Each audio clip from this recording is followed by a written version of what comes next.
తీసుకురావాల్సిన పథకాలు తప్పకుండా ముందుకు తీసుకెళ్తారు. కొన్ని ముందుకి వెనక్కి అవ్వచ్చు, ఎందుకంటే కొన్ని పథకాలు ముందుకు తీసుకెళ్లాలంటే కొంచెం టైం అవసరం.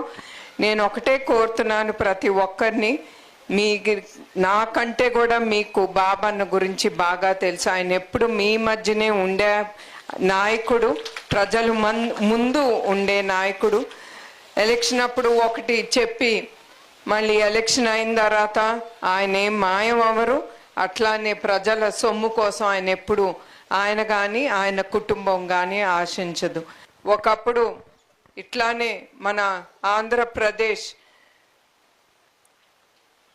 ఇట్లానే నీళ్లు వర్షాలు సరిగా లేక రైతన్నులు చాలా ఎదుర్కొన్నారు. ఆ సమయంలో ఆయన ప్రతి గడపకి 1-2 మూటల బియ్యం వాళ్ళ గడపలకి తీసుకెళ్ళి ఇచ్చారు ప్రతి కుటుంబానికి.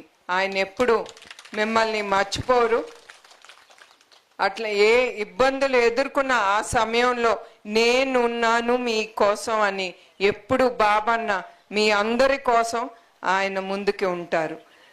అదే కాకుండా ఇవాళ నేను ఇక్కడికి వచ్చింది మీ అందరికీ నా హృదయపూర్వక నమస్కారాలు, సంతోషం. మీతో పాటు పాల్గొనాలని, పంచుకోవాలని ఇవాళ నేను ఇక్కడికి వచ్చాను. అదే కాకుండా మీరు ఏమన్నా ఇబ్బందులు ఎదుర్కొంటున్నా నాతో తెలియజేయగలితే, అర్జీలు ఇవ్వగలితే తప్పకుండా నేనేం చేయగలను అవన్నీ తప్పకుండా నెరవేరుస్తాను. మీరందరిని ఒకటే నేను కోరుకుంటున్నాను, మీరు కొంచెం ఓపిక పట్టాలి. కొన్ని ముందు అవుతాయి, వెనక్కి అవుతాయి. మీరు నిరుత్సాహపడకూడదు. తప్పకుండా అది ఈ ప్రభుత్వం నెరవేరుస్తుంది మీరు కోరుకునే. మరొకసారి ఇక్కడికి వచ్చిన ప్రజలందరికీ నా హృదయపూర్వక నమస్కారాలు.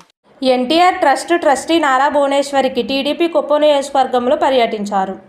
బుధవారం నియోజకవర్గంలోని గోడపల్లి మండలంలో ఆమెకు నాయకులు, కార్యకర్తలు, మహిళలు ఘనస్వాగతం పలికారు.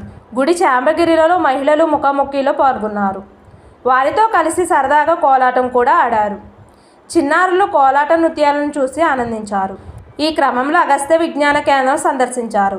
విజ్ఞానంతో నడిచే ఆర్థిక వ్యవస్థ ఉండాలని మీ నాయకుడు చంద్రబాబు ఎప్పుడూ కోరుకుంటారని భువనేశ్వరి తెలిపారు.